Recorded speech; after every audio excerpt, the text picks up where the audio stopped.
What is up, Yankee fans? My name is Ryan Garcia. This is Fireside Yankees. We appreciate you guys tuning in here. I'm sorry for being a couple of seconds late, or a few seconds late for a more accurate term here. I was getting coffee, and my coffee machine just wasn't brewing the stinking coffee, man. I'm just drinking black coffee. You guys can see it on the screen there. Have a little bit of residue from the cinnamon I use sometimes in the morning. I like my morning coffee be kind of my nicest coffee. Like, I put a little milk, put a little cinnamon. But after that, no, I'm just going to straight black coffee. But anywho, hope you're all doing well. Hope you're all staying safe. It is incredibly cold. There is a ton of snow everywhere. If you're in the Northeast, you are experiencing, I think anywhere really on the East or just in the continental United States. I could be wrong, but I'm pretty sure the snowstorm has hit virtually anywhere it could hit. So if you have been traveling the last few days, stay safe. And yeah, we got a lot to talk about. We're going to put up our rumor board up on the screen here. We've got a Cody Bellinger deal being made official. We'll talk about some of the ramifications of that, because it's not a nothing burger. On the surface, it's a nothing burger because we know this deal is done, and we know the terms of this deal, but what we do not know is how the Yankees will clear their 40-man spot. They currently have 41 players listed on their website's 40-man roster. Mackenzie Gore went to Texas between our last stream and this one. Also kind of old news, but does indicate, are they really going to go after another premium starting pitcher?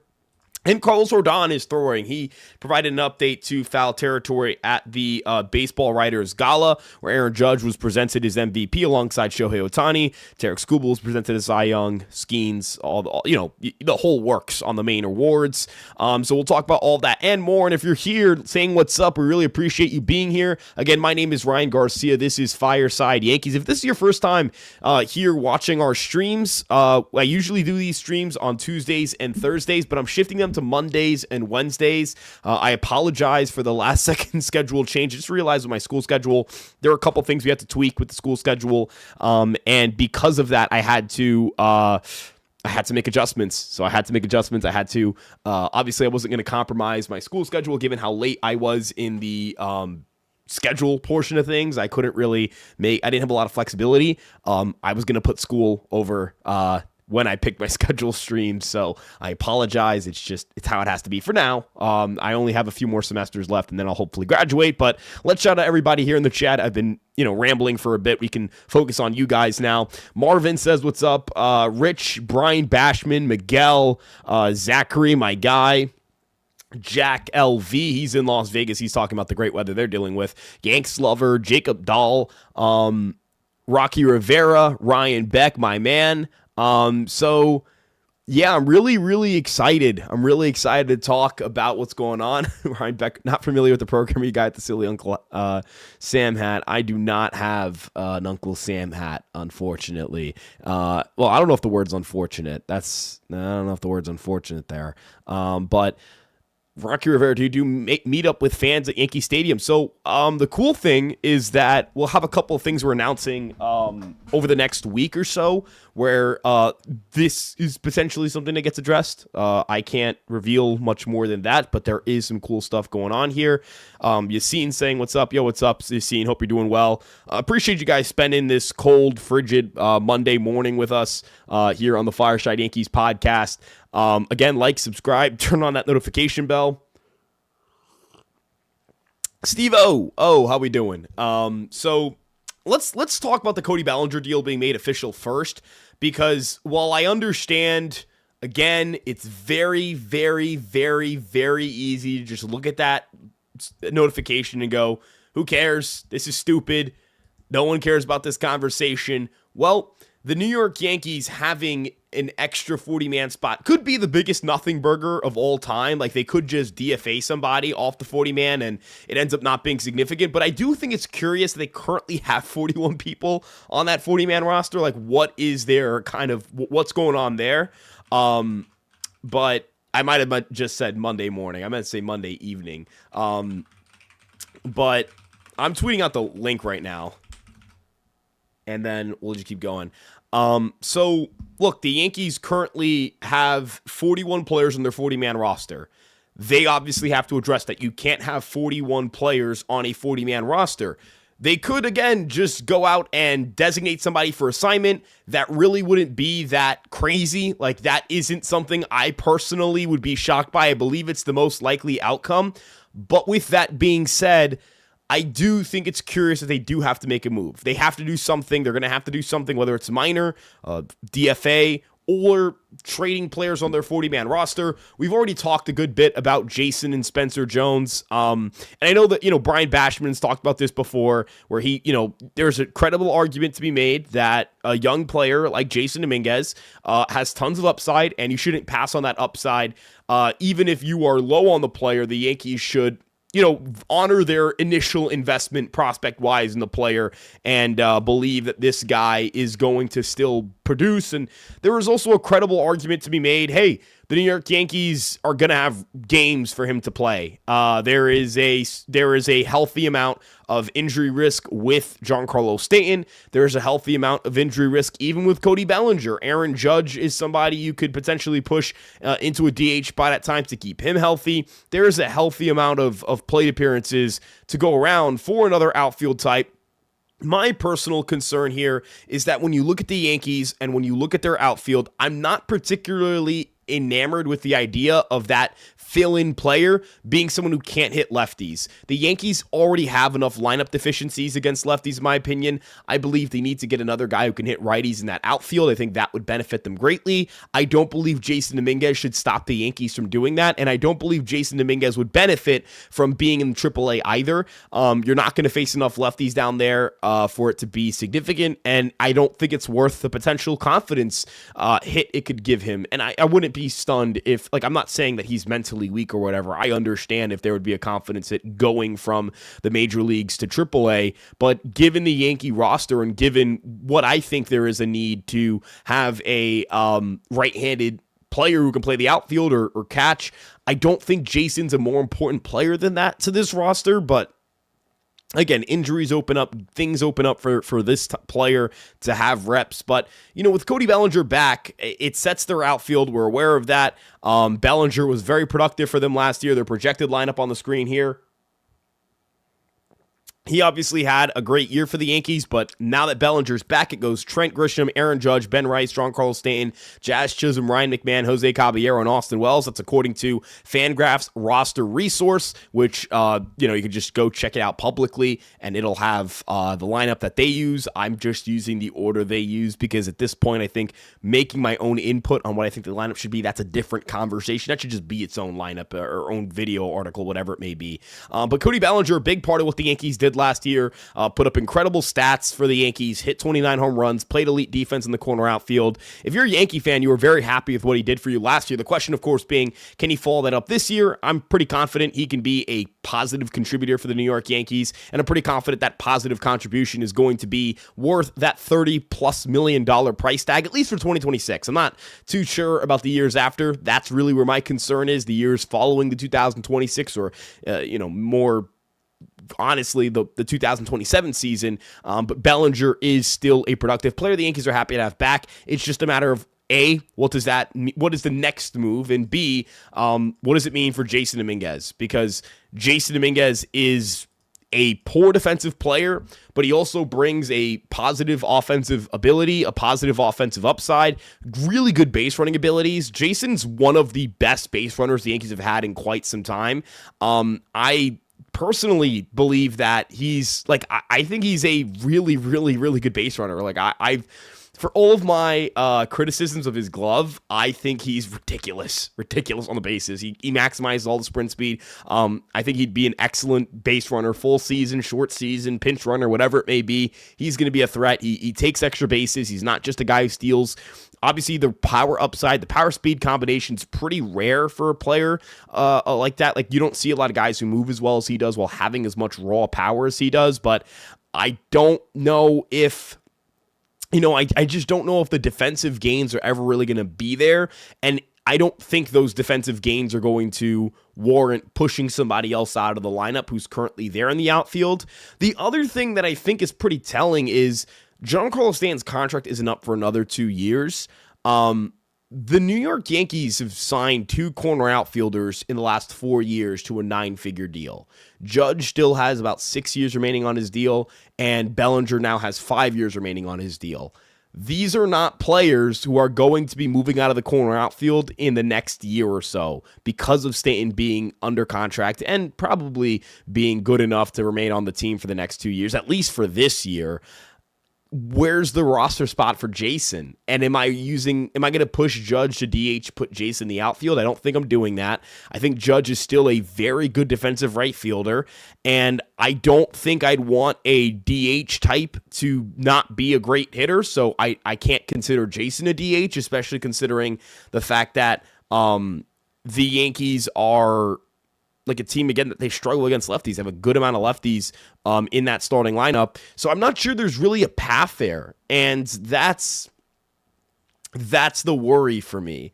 I don't know if there's a path for Jason Dominguez, and I think teams are going to be aware of that, and I think they're going to take advantage of it. And when we talk about the Yankees, when we talk about not being able to generate value from a player, you just don't want to be in a situation where the Yankees can't offer Jason Dominguez up in a deal for an impact player because the rest of the league knows what his value is to the team. I have a hard time really buying into the idea that Jason's value is going to get any higher from here on out, or that the team's going to be able to play him. And also for the player, I would want the Yankees to, if I was Jason Dominguez, I would want to get traded. I would want to play for a different team because I would want to get playing time. That's not a specific vendetta against the Yankees. I think you would want to play every single day and have a clear playing time and play for a team that can use you and values you more because you are one of their only good offensive players, something of that nature. Jason's going to start the season on the bench and could lose more at bats depending on how other bench guys play. And there isn't enough runway as a bench guy to really get your season going unless there's a clear opening for a guy in front of you. And the only real, the guy with the most odds or the highest odds of getting benched in the outfield is Trent Grisham. And, Jason can't play center. I guess you could put Belly in center and Jason in left. That would be a pretty bad defensive alignment. But if you had to do it, I think the Yankees are more than willing to do it. So I guess that right there is the sticking point. And yeah, Brian, I know I've been trying to trade Jason every podcast. Look, I've said pretty confidently ever since Grisham got re-signed, I was like, all right, then there's no room for Jason. This is not an anti-Jason tirade. This is you should read the room. You should read the room on what the Yankees are doing. This isn't I think I try to, in these kinds of conversations, I try to keep it a little less opinionated and a little more I guess this is an opinion, but a little less about my evaluation of the player and more, hey, let's analyze the team's actions.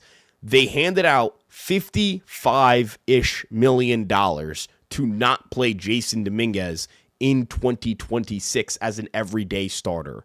That is pretty telling. You really don't see how Steinbrenner spend when he doesn't have to spend on a player who isn't a premium player. I'm not saying Hal's the cheapest owner on planet Earth. This is Bob Nutting of the Pirates, or I don't forget which family owns the Reds, but that situation. The Yankees are a team still that you're not going to see them pay Framber because Framber's still out there. They don't view him as a premium player. They don't want to pay him. They don't want to give up the draft picks. They don't want to give him money. They gave Trent Grisham $22 million when they did not have to. If they did not do it, the Yankees don't pay Trent Grisham $22 million and they tell you, well, we want Jason in left and, we want to spend that money somewhere else. Everyone in the fan base would have gotten behind it. Everybody on the fan base would have gotten behind it. Every single player in the fan base would have gotten behind it. And I don't think the Yankees' actions indicate they don't want to do that, that they don't want to play Jason. Brian Bashman, Ben Rice hit 171 with 7 home runs his first year. I was fighting with you guys the next offseason to give him a chance because he hit everywhere else along the way. How about we give Dominguez a chance? Well, Brian, first off, thank you for the super chat. Really appreciate it. Going to give you the beautiful like there because it's a great question.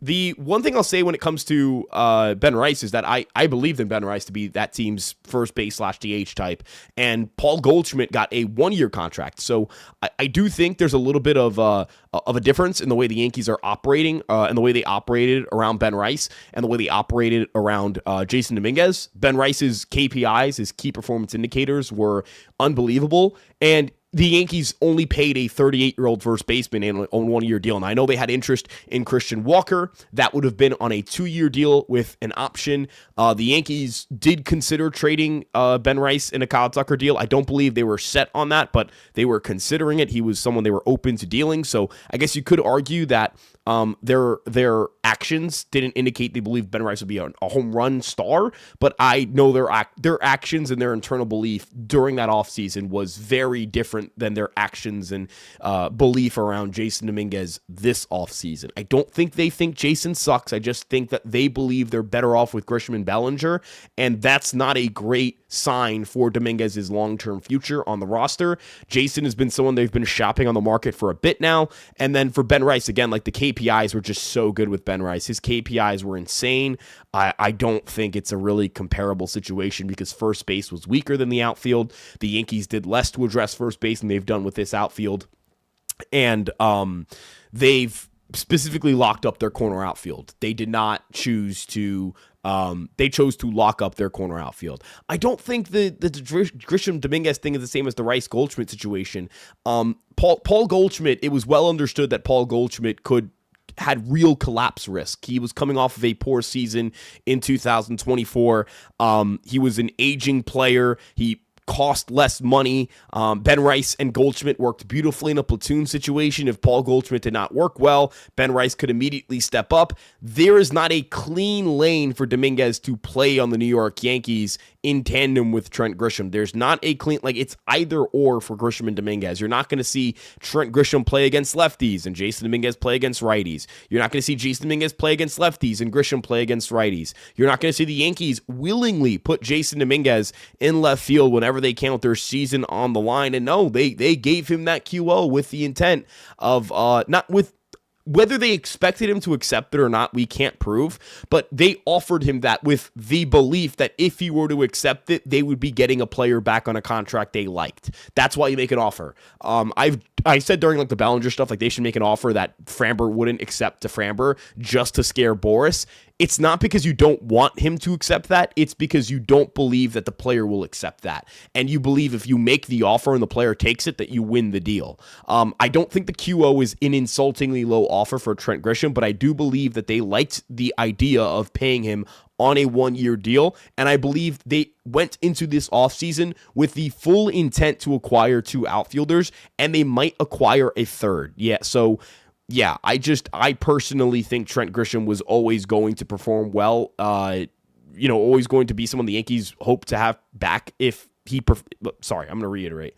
I think Trent Grisham was always someone that they thought could perform well in a 1-year contract, and I don't believe that they offered that thinking he would or hoping he would decline it. I think whether they thought about it or didn't think about it is a different thing. And Ryan Beck makes a good point here. Grisham's a perfect stopgap for Spencer Jones, or a guy who can actually catch a fly ball. It's a little funny. But when it comes to Spencer Jones, I do think the Yankees, not that they kept the door open for Spencer Jones. It's not really how I want to put that, because I don't think Jones is held to a regard high enough to say that the Yankees are going to hand him a starting job out of camp in like 2027 or late in 2026 or in mid 2026. Spencer Jones, I think, is somebody who the Yankees hold in a high enough regard to not trade him for nothing. But he's got so much upside that if he clicks, then yeah, you have an opening for him in center field. But I don't think it's Spencer Jones specific. I think it's just the fact that he can play center field. And that's a big part of that's why we've analyzed prospects and we talk about defense as much as we do on the podcast, because if Jason Dominguez could play like a viable center field, I don't think he ever loses his job. I think he actually remains the Yankee center fielder, and the Yankees put Bellinger in left field. Little did I know then, I thought that Bellinger playing left center field, for me, okay, I'm not saying this is why I thought they were going to do it. I realized that's how it sounded, but I personally was for putting Bellinger in center field to start last year because it would give him more WAR, and I wanted him to opt out because you do not want a situation where he opts into that contract. That means he did not perform well enough to beat 1 year, like $27 million on the market. That's really bad for the Yankees. I was really hoping that Bellinger would perform well enough to opt out, so that's why I wanted him in center, which was a very stupid reason to want that, but still funny. We're going to start moving on a little bit. I think we had our healthy discourse on outfield talk, and I agree, Mike. I don't think they believe Jones is ready, but they will give him center field. Yeah, because, I mean, he's on the 40-man roster. There's not really a downside to him staying if you don't get the trade offers you're looking for Jones. Like, the worst case scenario is he's not good. I don't know what else to say. Like, if he's not good, it is what it is. Not like you're burning money. You just didn't get a draft pick to pan out the way you hoped. And if he ends up playing well, then, dude, you got a draft pick that ends up playing out well in cheap production. So, yeah. Let's talk a little bit about and I'll answer one more question about Grisham. Where's Grisham here? Plus, Grisham has a world-class mustache. He does have it, and he did find his pull-side power. I feel pretty good about Trent Grisham. We'll do a breakdown on him, but I feel pretty good about Trent Grisham going into next year. Offensively, defensively, I don't know how to feel about his defensive profile long term. Now, let's talk real quick about the other update that comes in the form of Carlos Rodon throwing now. Carlos Rodon had a really strong year for the Yankees last year, a 3.09 ERA, a 3.79 FIP. He struck out over 25% of batters faced, 3.2 wins above replacement on Fangraphs. That's using FIP for his WAR, which makes this pretty impressive. He was a good pitcher. The underlying metrics suggest he was a good pitcher, maybe a lucky pitcher, but I don't think they would tell you this is a bad starting pitcher. This is a firmly above average starter when healthy at this point, and the Yankees got a positive update that he's throwing back. He's back throwing. And when you look at Carlos Rodon's timeline, the expectations is that he's going to pitch in May. I'm not sure if that ends up coming to fruition. I can't guarantee anything, obviously, but Rodon's return would be an incredible addition for this rotation. They got a great year out of him last year. He's got a deep mix, the ability to throw a fastball, a changeup, a slider, curveball. I can't avoid it, man. I can't fucking avoid it, dude. I really I don't know what's going on, man. I really don't know what's going on. This is terrible. But look, I think Rodon, you look at him as like a high 3 ERA guy. That's the way I look at him, like a 3.8 ERA and a number 3 starter outcome is what I'm hoping for. And I think Carlos Rodon is capable of providing because he's got the swing and miss stuff. His fastball velocity kind of tanked towards the end of the year, but I think that was just the loose bodies in the elbow. The fact that his body's recovering from surgery well is good. I think the deep mix is working for him. This is a guy who throws, again, like multiple plus pitches, plus changeup, plus slider, plus sinker, solid curveball, decent four-seamer. It's not a great four-seamer, but it's decent.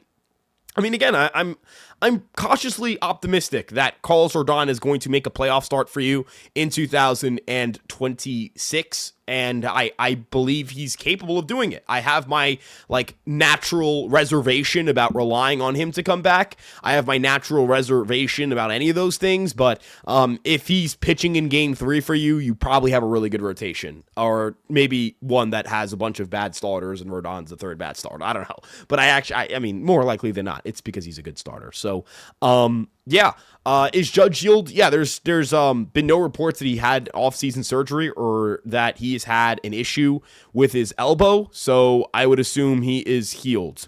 That's kind of what I assume is the situation given, based on the reporting. I'm gonna take a sip of my coffee real quick. I'll let some more comments come in. I don't think it's I still think Judge has, I don't think Judge's arm is in a bad place. Like, I was actually very doom, and gloom. Like, I thought he tore that shit in his UCL, but given the lack of offseason work, I don't believe it's an issue. If it were an issue, I think he'd get it taken care of. Now, I could be wrong. Do we see a situation where perhaps his elbow is actually in that bad of a situation? His UCL is actually torn and he's been hiding it the whole time? Maybe, but I just have a really hard time buying the idea that the Yankees would be able to get a UCL tear diagnosis, hide it, and then not have the player undergo the surgery in the offseason. We've seen the Yankees do the whole, all right, your UCL, we're going to say, your UCL, we're going to do we're going to check out your UCL, we're going to see what's going on. I'd be stunned if it was actually torn. Maybe it does tear because of the maybe he has damage to his elbow. But yeah, Zachary, as you mentioned, why would Judge hide it now? What's the point in hiding it now? In the postseason, that's fine. I mean, like, you understand toughening it out. But I really don't believe that there's like a hidden injury that he's keeping from all of us. I think we can put that to the side for now. If it flares up, it flares up.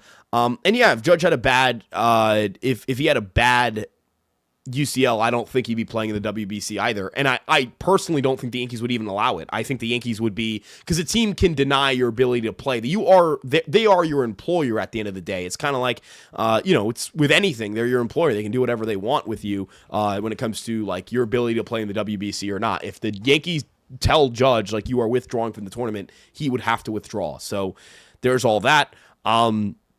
So I think he's in a decent spot. And defensively, I believe he's going to be in a good spot. Do you think Garrett Cole will play good after coming back from Tommy John? I think he'll be a productive pitcher for the Yankees next year. I'm pretty confident he's going to be solid. I don't know if he's going to be great. I don't know the terminology I would use to describe his future production. But I think he's going to be solid. Like, I don't think he's going to be terrible. I don't think he's going to hurt your ability to win baseball games. But if you're asking me, do I think he's going to be an ace again? I would say no. So yeah, I think he should be like a high 3 ERA, low 4 ERA is kind of what I'm looking at for Garrett Cole. I'm hoping it's a high 3 instead of a low 4, but yeah, I think Garrett Cole's capable of being a pretty quality pitcher for the Yankees this upcoming season. Melky Cabrera was terrible defensively his rookie year, made bone play. No, he never became an elite defensive outfielder. He had a couple of years where he was a good defender out there, but he was a brutal. Like, I guess he had that, like, what was it, like 06 apparently he was very good defensively, but outside of that was not good defensively at all. And the lion's share of his poor defensive production his rookie year came in center field, and he never really played a good center field. I don't think that's necessarily comparable. And I don't think, David, that I don't think that's really like a 1-for-1 comparison. Not David, Brian. I don't think it's a 1-for-1 comparison. I don't think Melky was ever that good of a defensive outfielder. Career -50 defensive runs saved. Now, granted, earlier in his career was a better defender, but I would never classify him as elite. So yeah. Do the Yankees have an ace? With Garrett Cole returning, will he regain his old form? The Jays have Gausman and Savage, while the Red Sox have Crochet. Well, the Yankees have Fried, and I think Fried's better than Gausman and Savage. I think Crochet is clearly better than any pitcher the Yankees have. I think Crochet is the 3rd or 4th best pitcher in baseball. I'm thinking like Skubal, Skeens, and then Crochet is kind of where I'd go with the ace kind of category. I personally, I don't think the Yankees are going to have a pitcher as good as Garrett Crochet on the roster. I don't think they're going to get an outcome as good as Garrett Crochet's, but I do think Max Fried is better than any pitcher on the Blue Jays, and I think that there's a chance that one of Cole or Rodon can outpitch Gausman and Savage, but I wouldn't bet on it because of the injury stuff, but I think it's possible. Again, I think the Yankees, they don't have a better starter than Crochet, but they have a guy who's better than both Savage and Gausman. Let's keep rolling here. If you ask 10 Yankee fans, 7 would say they didn't get better. I mean this in like, I don't want to, because I am a Yankee fan. Like, I am a Yankee fan. I am a fan, and I want to lump myself into this as well. I don't want to exclude myself from this. I really don't. That's not right. It's not fair. I'm not better than anybody else. With that being said, I would not ask a Yankee fan whether the offseason was good or not and try and determine it based off that. I would first look at how I look at their offseason. I'd look at their team. Like, I'd break it down, and then I'd ask people in baseball. I'd ask people who work for other teams and see what they think. People who are like baseball writers who are not fans and who cover the game objectively. I'd ask all these people, and after asking these people, I would come to a conclusion on how I feel about their offseason. That is not, but I would not ask fans, because for both better and worse, fans are fans. We're fans. We're emotional. We can't feel, we feel things. We're happy about things. Like, they're just things we can't objectively look at. You know, and it's important to get perspectives from people who are in the game and understand how people in the game evaluate players and evaluate teams. How do the Mets, let's say, come to their conclusion on team projections? What do they believe is going to help them score runs and prevent runs? Those are important questions to ask, and I want to know how the best teams in baseball analyze their rosters, analyze the Yankees roster, analyze other rosters. That's how that's how I try and evaluate stuff.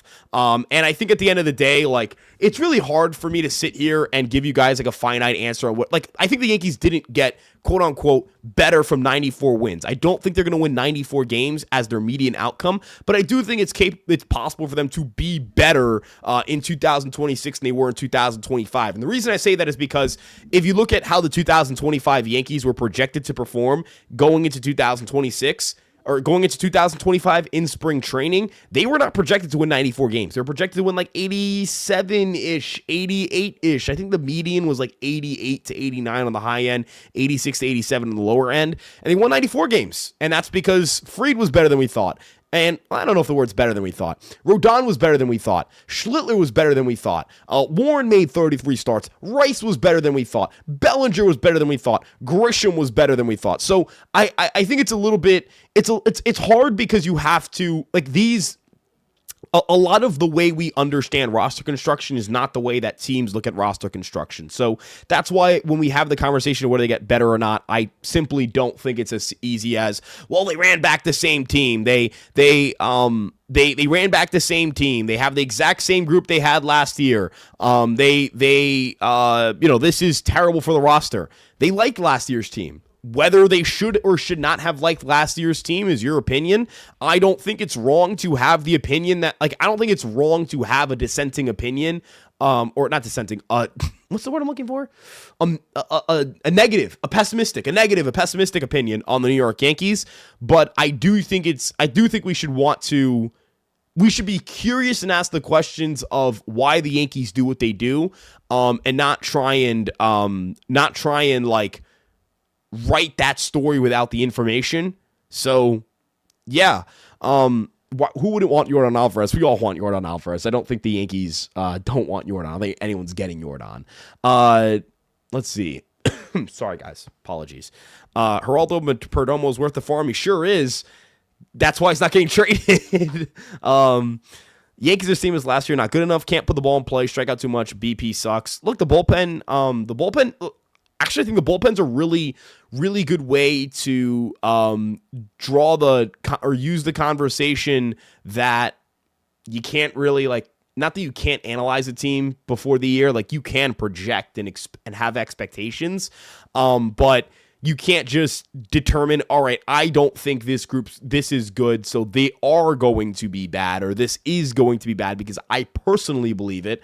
Yankees had Williams and Weaver in the back end of their bullpen to start last year, and I think most people in baseball thought that was going to work really well. Fans, analysts, organizations, and guess what happened? Those two guys did not perform as well as people thought. Williams specifically was not very good. The Yankee bullpen sucked, and they ended up losing the division in part because their bullpen wasn't good enough. I don't think anyone saw that coming. Did anyone think that the Yankee bullpen would be worse than the Yankee rotation the day that it was announced that both Cole and Heel would miss the start of the season? I don't think anyone thought that. I don't think anyone at all thought that. I think a lot of people thought the rotation would be a weakness and the bullpen would be a strength. And the rotation was way better than the bullpen. Wilson, I will be at spring training. I don't think I'm going to go to the WBC. I'm not really sure. That's a TBD, but I will be going to spring training. Look, I love the WBC and I'm really excited to watch, but I do have to say, like, I'm going to put this first. I got to put my job first. This is not like oh, poor me. No, like I'm going to put my job first. I want to go to the complex league and get film. I have a better understanding of how to film. I don't think that should come second to what I want to watch. I know what I need to do, and that's what's got to happen. I got to get you guys some film, so that is what it is. And Jimmy, I'm not saying the Yankees did do enough. I think they need to improve the bullpen. We got to check all of our boxes. The boxes need to be checked. Need a better bullpen. I think you still could use an addition to your bench. Like, I think they need to do these things in order to say they had a complete offseason. But I don't think this team's going to suck. I don't think that liking last year's team is a negative. I'm going to draw I'm going to go cross sports here to draw a comparison. The New York Knicks after 2024, Hartenstein, Brunson, Randall, Devo, et cetera, that group did not get to the Eastern Conference Finals. In fact, they lost to the Pacers and probably should have won that series. I know they were banged up, but they should have probably won that series. If they had ran that group back, they probably are they are probably competing for the NBA Finals right now. They're probably competing to go to the NBA Finals, and they're probably the best team in the Eastern Conference. Running it back, if you think the team is good, is what you're going to do. If you think a team is good, you're going to keep the pieces that were on that quote-unquote good team.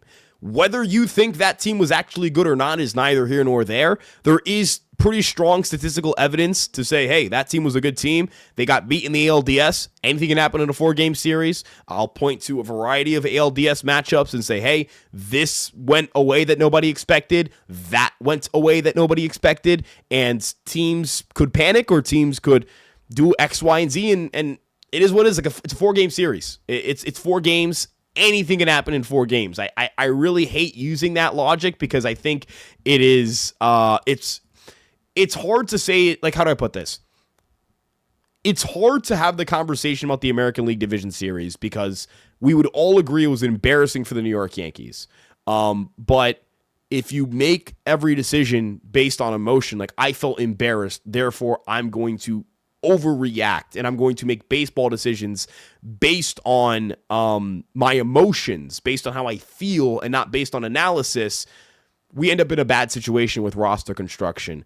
The Yankees should not make decisions on who should not be back based on their emotions. They should make decisions on who should be back based on their analysis and based on what their projections and what their models say, what their scouts are telling them about these players. That should be how they make a decision. If they think last year's team is good, and every indication says they did, they should act on that. And if they're wrong, they're wrong. If they're right, they're right. That's what the season's for. Zachary goes, hey, Ryan, how long does it go? How long do the Yankees have to make a corresponding move for Bellinger? That's a good question. I'm not entirely sure how long they have until they have to make that decision. They officially announced it, so I'm not sure what the legality is here. I'm not sure what the legality is with all this because I'm not entirely, like, how do I put this? I'm not particularly confident that they're going to do anything other than DFA a player. And I'm not saying that to be Mr. Negative. It's just such an easy way to handle it, and it's probably the quickest way to handle it. I also wonder if I also wonder, and I'm just, again, continuing to spitball here a little bit. Do the New York Yankees have the waiver claim they placed on Ciani? Like, has that been finalized? Like, I'm just legitimately, like, I'm not sure how this works. I can't give you a definitive answer. I'm just giving you that they could do literally something as simple as, hey, Michael Ciani, we're putting you back, we're DFAing you, and boom, 40-man roster spot. So I wouldn't like guarantee a big move's coming, but I would say, hey, I mean, you could just do it. And Zachary, it's a good question. Like, if it was so quick, why hasn't it happened already? That's a good question. Like, who's the guy there? Who are the guys they're mulling over? They cut Caleb Ort.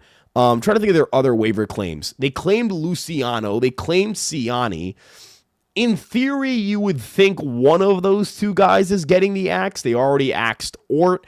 I think if I were to bet, I'd bet on it being Luciano.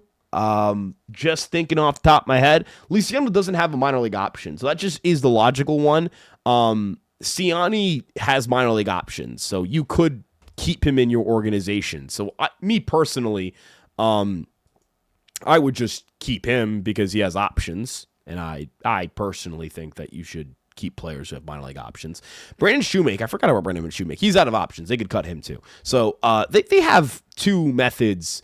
They have two methods pretty easily, or two players they can easily cut without really losing anything. Shoemaker and Luciano, both on the 40-man roster. So yeah. We can't say we are better for a guy who's never faced an MLB pitcher. Who are we talking about? I don't know. Maybe they can't get a hold of who they're cutting on the phone. Yeah, maybe Mike. Maybe Shoemaker or Luciano have turned off their phone service to avoid getting cut. Who should we want for the bullpen? Canley? I would not want Canley back. The underlying metrics are terrible there. I'd have like a Danny Collum is solid. I know he's old. Justin Wilson, I know he's also old, but like the 1 year old reliever is a market inefficiency. If they suck, you cut them. If they don't, you don't cut them. Vivas is out of options. They could also just cut him too. Sorry that I don't like mean a dog on him too, but like, yeah, dude, that's a pretty simple one too. Can't lie. But yeah.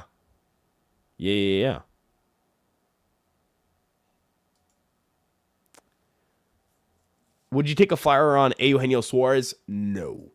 Ryan, Yankees should get McGill from the Brewers. Yeah, I'd love it. I just if they trade him, if they trade him, would you take a flyer? We talk about Eugenio Suarez. Blue Jays improved. We did nothing. Is it really fair to say they improved? Did they improve? I'm being serious. Did they improve? I know they improved their rotation. I say they got back to where they were last year. I don't think they got meaningfully better. I think they are about as good as they were last year. They're just better at pitching and worse at hitting. That's how I view them. I know they got to the World Series without Bichette. That's great, but they also got to the World Series with guys making starts who would not make starts with CC. Or like you can't.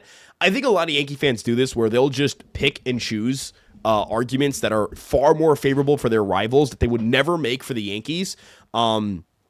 Because this is kind of like how the world works, which is if you're a sports fan nowadays, being unreasonably, or I guess the term would be irrationally pessimistic is in vogue. Like that's the thing people should be doing is apparently what the trend is. And Brian Bashman, I'll put Cease is a good pitcher. I really like Dylan Cease. I think he's very good.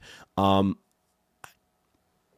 don't know. I don't think the argument should be made, oh, well, they got to the World Series they got to the World Series without Bo Bichette, so they're fucked. Like they're gonna mess you up still. Vlad could go cold. Ernie Clement could hit 300 instead of 400. You know, Dave, this is a good question. Ryan, why have you flipped in the state of the starting pitching? 2 weeks ago, you had a totally different tune. They added a starter. I really wanted a body. I wanted a guy who could take the ball for you in the postseason. That was ideal. And I'm not thrilled with the rotation. I'm like I think the rotation's solid. They have enough to get through spring training. 2 weeks ago, they didn't have that. And so I don't think, like, how do I put this? It's not that I think this rotation's elite or like this rotation's insane. It's just that they actually have enough bodies to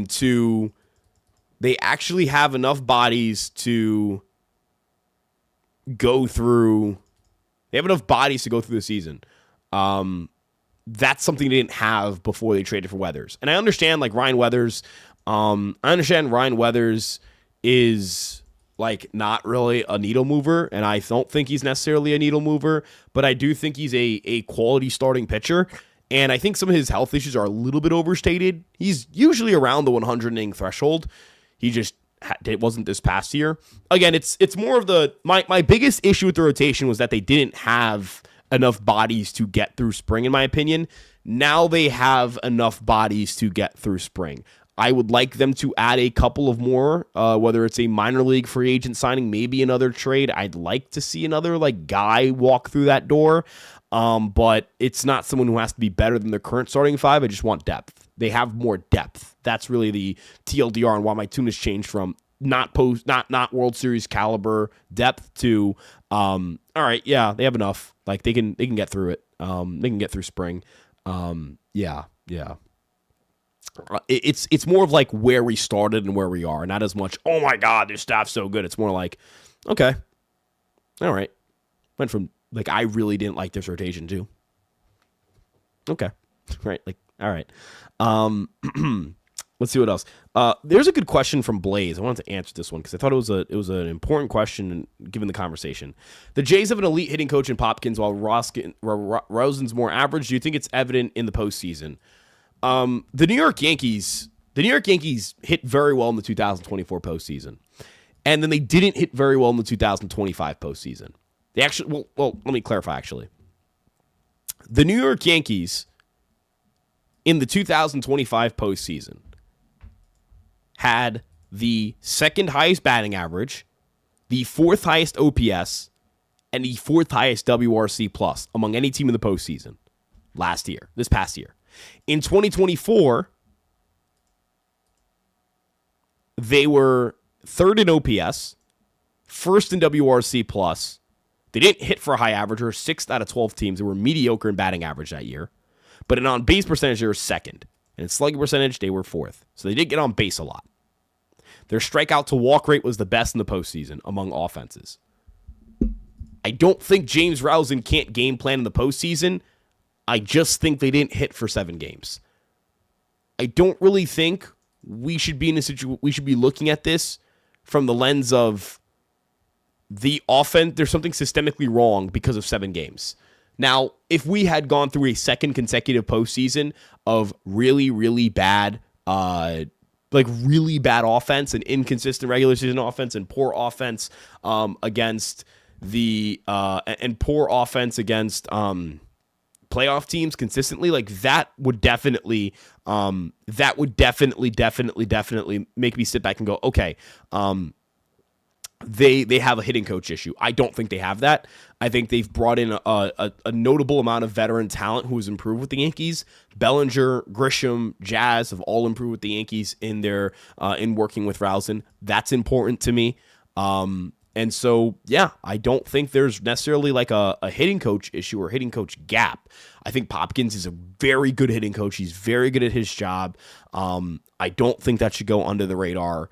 But I think James Rousing's pretty good at his job too. I think Rousing's the results have spoken for themselves, and I think the Yankee offense hitting the way they did this past year after losing Juan Soto is it's a pretty good sign for Rousing. I see the comment, like, I don't know if he's teaching hitting for contact. You don't, how do I put this? I don't think we can sit here and have the conversation about what they do or don't teach. We don't know if they're teaching what they're teaching. We just know that the results are pretty good. I don't think Rousing is ignoring obvious surface level mistakes. I think we're past that point in the coaching development curve because teams just invest too much into these programs. They provide too many resources. They do too much in the interview process for me to believe that that is what they're doing. So yeah, that's kind of where we're at. Spot Track is from Brian Bashman, and thank you, Brian. I really appreciate it. Spot Track has the Yankees paying $64 million in penalties. They're at $324 million. They're sanctioned as third-time offenders. Can we really expect them to add at this point? So this is a good conversation. Brian, I'm not entirely sure if the New York Yankees are going to increase their payroll at all between now and opening day. I can't sit here and tell you that they're going to do it. I can't sit here and tell you that it's a complete lock that they also do nothing. But I do think you can guarantee that they're not going to be adding a significant salary to their payroll, because I don't believe there's a significant salary they're going to be moving off of their payroll. Now, the Yankees could add pieces they need without spending a ton of money. He is somebody who I think could play a solid, I think he can play a pretty solid, they could play a pretty solid role if they acquired, if they acquire a good relief pitcher from the trade market and another right-handed bat. I don't know what right-handed bat that would be, but another right-handed bat in the trade market. That is probably how I would look at it from the standpoint of the Yankees, like try and get both. Try and get both and see what happens, because if you can improve your bullpen's better and your bench is better, you're in a good spot. And you should at least be able to say we did a pretty stinking good job at completing our roster, even if it's not in the way that fans are thrilled with, right? The thing that the Yankees screwed up on, the thing the Yankees fucked up, and I'm trying to say, I know that's a curse word and I apologize, but that's really the reality of it. They fucked it up. The Yankees fucked up their third base position last year. And the reason they did that is because the reason that happened was because they didn't add a third baseman. Like, it's that simple. They didn't add a third baseman. And us as fans, and I'll say this for myself too, it was very nitpicky. Oh, well, this guy isn't the right guy. That guy isn't the right guy. Well, shit, if you just added somebody, right? If they just added somebody, they'd be in a better spot if they just added somebody. So, they need to just add somebody to the bullpen. They need to add somebody, maybe not need, but they should look into adding somebody for the bench. They need to get better, is my point. They need to get better. It needs to get better. The roster still has room to improve. And if they can do that, well, they're in a good spot. The American League is not as good as people think it is. The American League does not have this dominant, unbelievable, insurmountable, incomprehensibly good contender. They have good teams. They don't have great teams. They don't have the Dodgers. So I don't think we can sit here and like discount the Yankees' odds if they make a real improvement to the bullpen and if they can find a way to improve their bench. We gave money to Paul Goldschmidt, so we had 2 first basemen, no third baseman. It's really interesting. If Ben Rice just wasn't super unlucky in 2024, we probably don't pay Goldschmidt. I don't think they were going to bring back Glaber. I don't think they were ever going to bring back Glaber. But I do think it was possible they could have brought in a different third baseman. Maybe they signed Jorge Polanco. I know that Jack Curry mentioned they had interest in the player. They would have been a fucking wagon this past year if they had Polanco instead of Oswald Peraza playing. They would have won the division. And I think that's such an important part of this conversation. But yeah, I mean, we'll see. Ground balls to third base don't win the Yankees ball games. I disagree. I think if you're a really good defender, you can make a difference to the ball game. McMahon, the question is, of course, yeah, like MLB Channel guy, which shout out my boy, and shout out Pixelmon for both being here. Regular viewers, appreciate you guys showing up and showing love. If McMahon is playing against right-handed pitching, that'd be great. I don't want him to play against lefties very much. If he can be a league average hitter, which I think he's capable of doing against righties, then we should be in a good spot because he's got a platoon partner who is fucking nasty against lefties. So, yeah.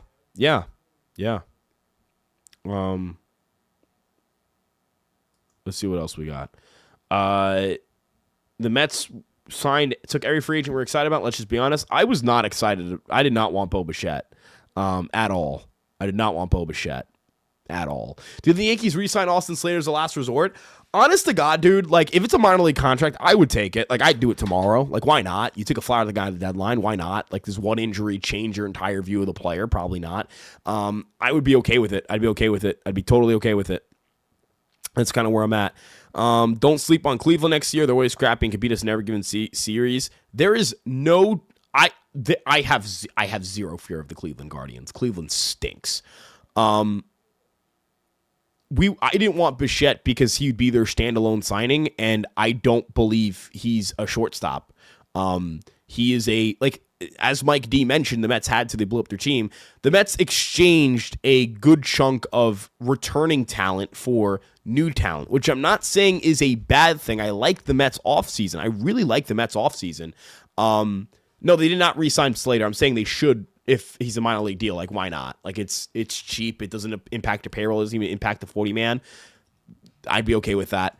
But in regard to the Mets and the Yankees brought back their team from last year. The Mets overhauled their team from last year. The Mets won 83 games, and their clubhouse sucked, and they continued to melt down with really the same core of players year in and year out. They didn't even, not even postseason meltdowns. They couldn't get to the fucking postseason consistently. I thought it was exactly what they should have done. That is the difference. They did not pay players they were intending on playing, or not intending on paying, or that they rostered in the previous year, and they are paying new players. And when it comes to Bichette, he's a bad defensive shortstop.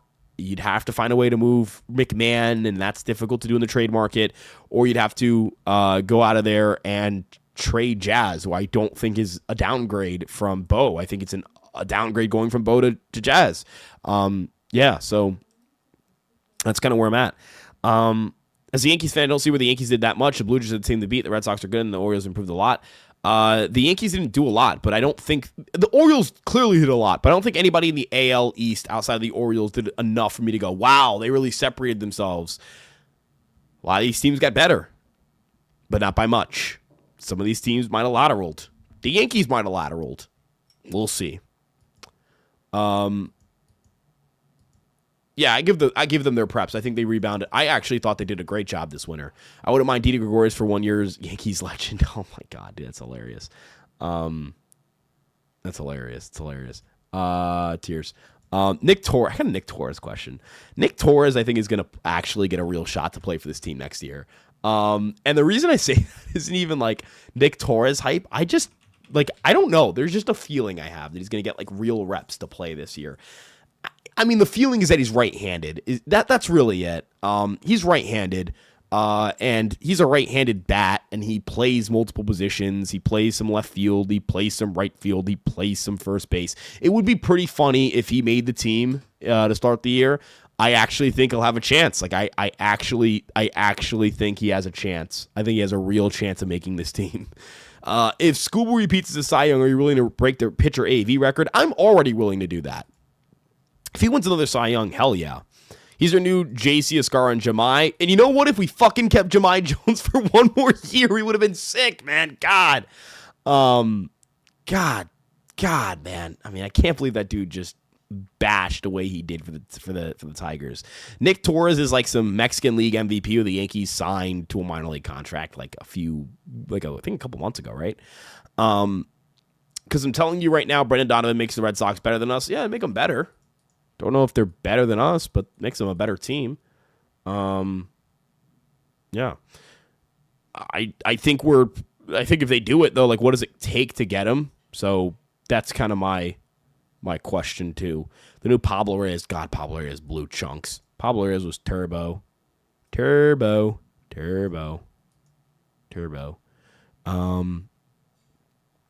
Yeah, man, Jemai Jones, man. If we kept Jemai Jones for one more stinking year, we're gonna start wrapping things up semi soon. We're gonna start slowing things down here on the live stream. We appreciate you guys tuning in. Submit your final questions, por favor.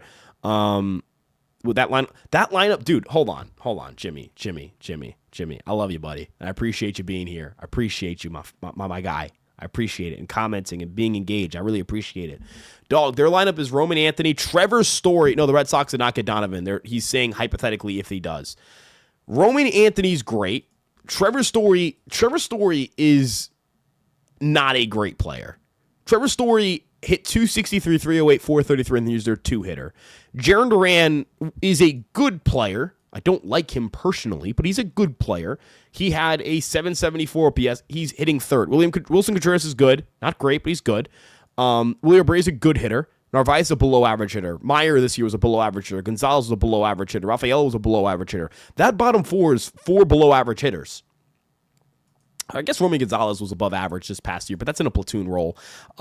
If he plays against righties more, he's not hitting the way he did last year. I don't care what the 341 plate appearances dictate. I'm sorry, man. I like Contreras a lot. I really do like Wilson Contreras, but I'm sorry, man. You just can't get me to believe this lineup just with Brendan Donovan is clearly better than the New York Yankee lineup. You just can't get me to believe that. You really can't.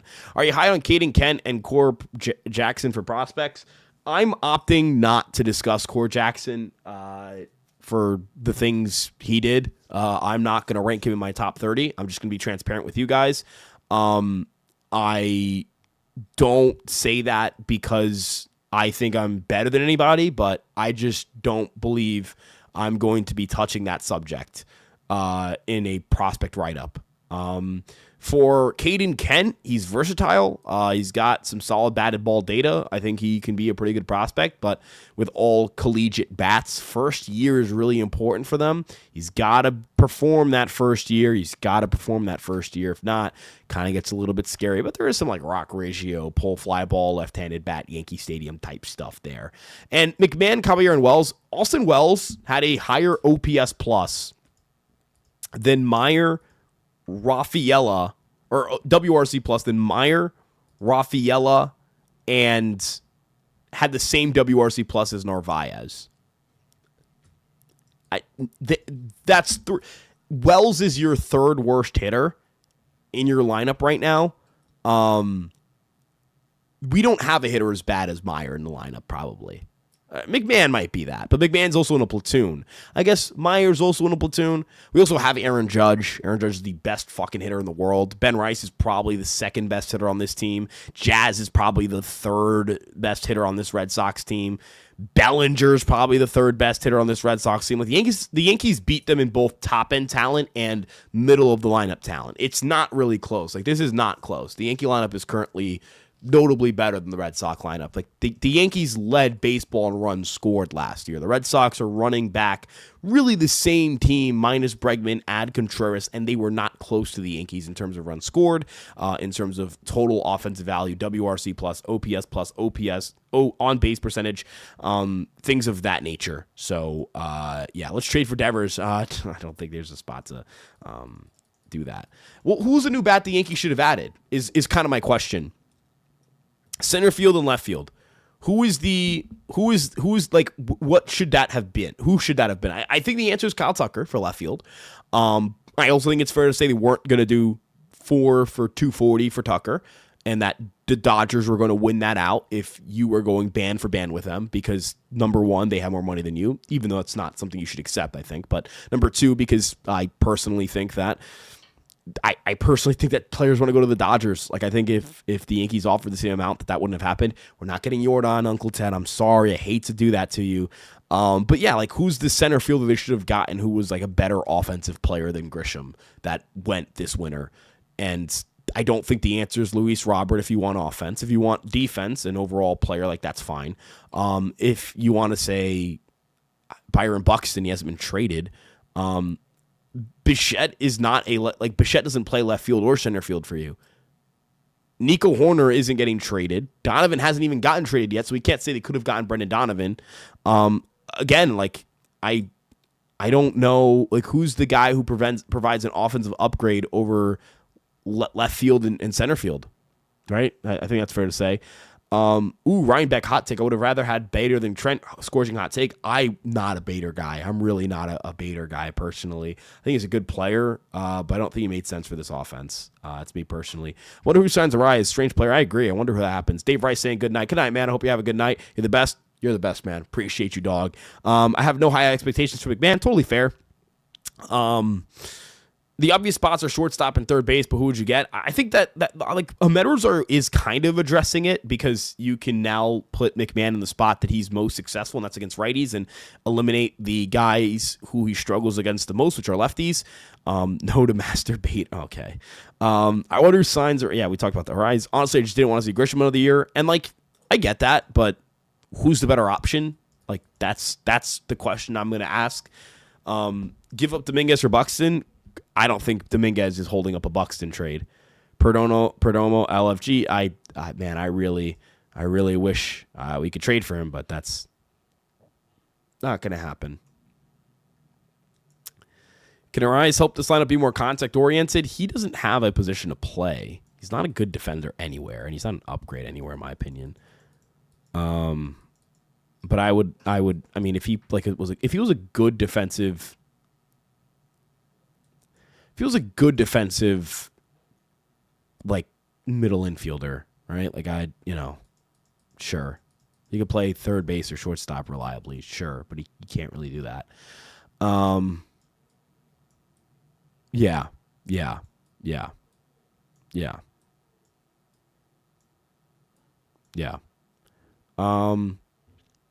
Miguel Andujar, I'll take him on the bench. Why not? I'll take him on the bench. Yeah, why not? Why not?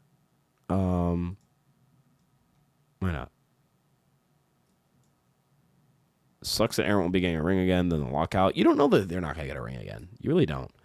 The Yankees' roster's 41. Man, yeah, I don't know what they're going to do there. Probably going to DFA somebody. It's probably going to be something boring. LaGrange out of the pen would be so nasty. LaGrange is disgusting. He's got a disgusting fastball. Guy's disgusting. I love that guy. He rocks, man. He rocks. We'll see how he does this year. Ryan, do you live from New York? Yes, I'm in the New York area. And yeah, I'm a New Yorker. That was terrible. That was horrible. That was turbo dog shit. Anywho, we're going to start wrapping things up here. We appreciate you guys so much for tuning in here and being here on Fireside Yankees. You guys are the best. We love you guys here so much. So much. We're going to be doing a video again tomorrow. We will go live on Wednesday night. Again, I'm moving things from Tuesdays, Thursdays to Monday, Wednesdays. So that's our stream days. Appreciate you guys again for tuning in. Lewis, I would love a Ryan Jeffers trade. Have a great rest of your night. Stay warm. Stay safe. Don't do anything stupid tonight. Don't drive if you don't have to. Stay warm. Stay safe. All love. Let's go.